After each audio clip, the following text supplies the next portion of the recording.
বাংলার বাড়ি প্রকল্পের অধীনে প্রথম ধাপে ৬০,০০০ টাকা বেনিফিশিয়ারিদের ব্যাংক অ্যাকাউন্টে পাঠানোর আগে নবান্নের তরফে ৬ দফা নির্দেশিকা জারি করা হলো। একটু আগেই ঘোষণা হয়ে গেল। এই মুহূর্তে আবাস প্রকল্প নিয়ে সবথেকে গুরুত্বপূর্ণ খবর, সব ব্যাংক অ্যাকাউন্টে বাড়ি বানানোর টাকা দেওয়া হবে না। আপনারও কি আবাস প্রকল্পের লিস্টে নাম এসেছে? আপনিও কি বাড়ি বানানোর টাকার জন্য অপেক্ষা করে রয়েছেন? হাতে গোনা ৩ থেকে ২ দিন রয়েছে, এরপরে আপনাদের ব্যাংক অ্যাকাউন্টে বাড়ি বানানোর টাকা ক্রেডিট করানো হবে। তবে সব ব্যাংক অ্যাকাউন্টে বাড়ি বানানোর টাকা দেওয়া হবে না। আপনার কোন ব্যাংক অ্যাকাউন্ট রয়েছে? আপনার ব্যাংক অ্যাকাউন্টে কি বাড়ি বানানোর টাকা ঢুকবে? ইতিমধ্যে পঞ্চায়েত দপ্তরের তরফে নতুন নির্দেশিকা জারি করা হলো। প্রত্যেকটি জেলায় জেলায় নতুন নির্দেশিকা পাঠানো হচ্ছে। যারা বাড়ি বানানোর প্রথম ধাপে ৬০,০০০ টাকা ১৫ই ডিসেম্বরের পর থেকে পাবেন, সেই সকল উপভোক্তাদের মোবাইল ফোনে SMS পাঠানো হচ্ছে, ভেরিফিকেশন করে নেওয়া হচ্ছে। তাছাড়াও আপনারা শুনতে পাচ্ছেন গ্রামে গ্রামে ইতিমধ্যে ক্যাম্প করা হচ্ছে আবাস প্রকল্পের অধীনে।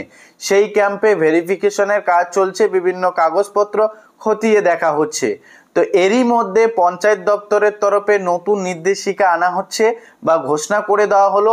নবান্নের তরফে ৬ দফা নির্দেশিকার কথা ঘোষণা করা হয়েছে। একাধিক আপডেট উঠে এসেছে, বিস্তারিত জানতে পারবেন আজকে এই ভিডিওর মাধ্যমে। ভিডিওটি সম্পূর্ণ দেখুন।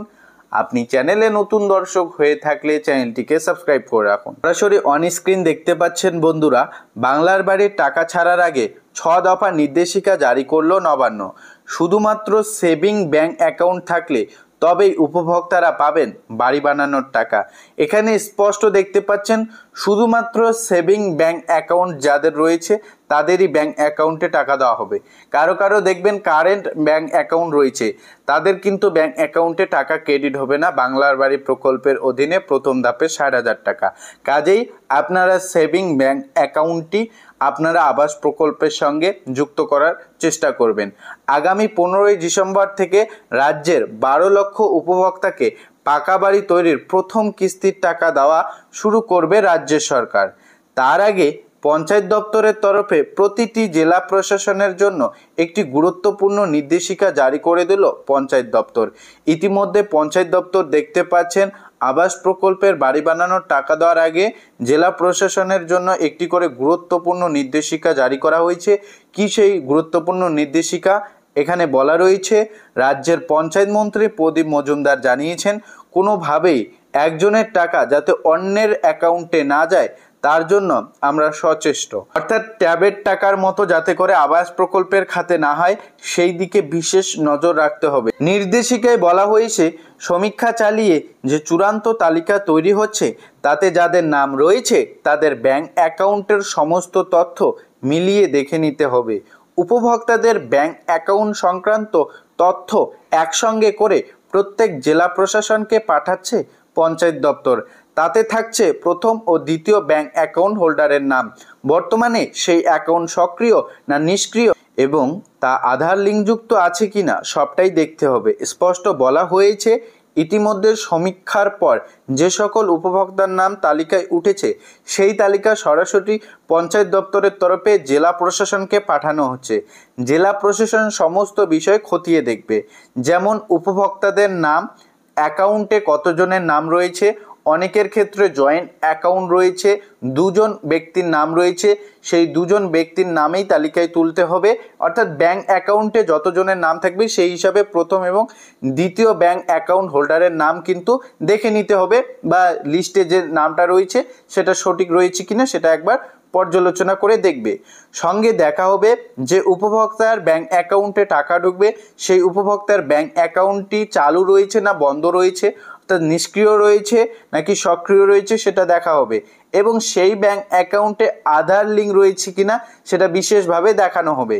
আর এখানে মূল যে বিষয়টি বলা হয়েছে বন্ধুরা, যে সকল উপভোক্তাদের ব্যাংক অ্যাকাউন্টে 15ই ডিসেম্বর থেকে 30শে ডিসেম্বরের মধ্যে আবাস প্রকল্পের অধীনে প্রথম কিস্তি ৬০,০০০ টাকা দেওয়া হবে, অর্থাৎ ১২ লক্ষ উপভোক্তাকে যে টাকা দেওয়া হবে সেই উপভোক্তাদের সেভিং ব্যাংক অ্যাকাউন্ট থাকতে হবে, তাহলেই মিলবে আবাস প্রকল্পের বাড়ি বানানোর প্রথম ধাপের টাকা।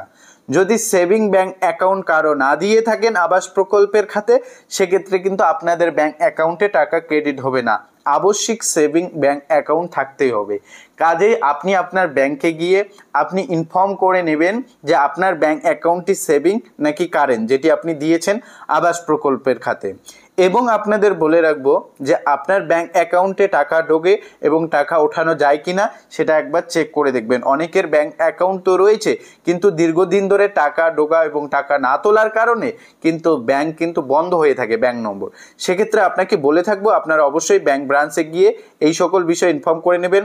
ব্যাংকের সঙ্গে আধার লিঙ্ক রয়েছে কিনা সেটা আপনারা অবশ্যই দেখে নেবেন। যদি ব্যাংকের সঙ্গে আধার লিঙ্ক না থাকে সেক্ষেত্রেও কিন্তু আপনাদের ব্যাংক অ্যাকাউন্টে টাকা ঢুকবে না।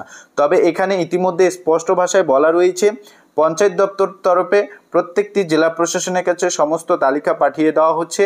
তা কিন্তু পুরোটাই আবারও খতিয়ে দেখা হচ্ছে, মিলিয়ে দেখা হচ্ছে লিস্টে থাকা উপভোক্তার নাম এবং ব্যাংকের বইয়ের যে নাম রয়েছে সেটা মিল রয়েছে কিনা, কতটা অমিল রয়েছে, সমস্ত কিছু দেখার পর উপভোক্তাদের ব্যাংক অ্যাকাউন্টে টাকা পাঠানো হবে।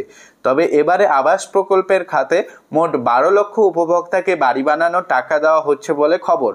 তো এর মধ্যে আপনি টাকা পাবেন কিনা, আপনার লিস্টে নাম এসেছে কিনা, আপনার মোবাইল ফোনে SMS এসেছে কিনা, বা আপনি আপনার গ্রামে গিয়ে ভেরিফিকেশন করিয়ে নিয়েছেন কিনা, গ্রামের যে ক্যাম্প করা হচ্ছে বর্তমানে সেই ক্যাম্পে গিয়ে আপনি কাগজপত্র নিয়ে ভেরিফিকেশন করেছেন কিনা সেটা কমেন্ট বক্সে জানাবেন। আর আপনি চ্যানেলে নতুন হয়ে থাকলে চ্যানেলটিকে সাবস্ক্রাইব করে ভিডিওটিতে লাইক করতে একদমই ভুলবেন না। দেখা হচ্ছে খুব শীঘ্রই আর একটি নতুন ভিডিও।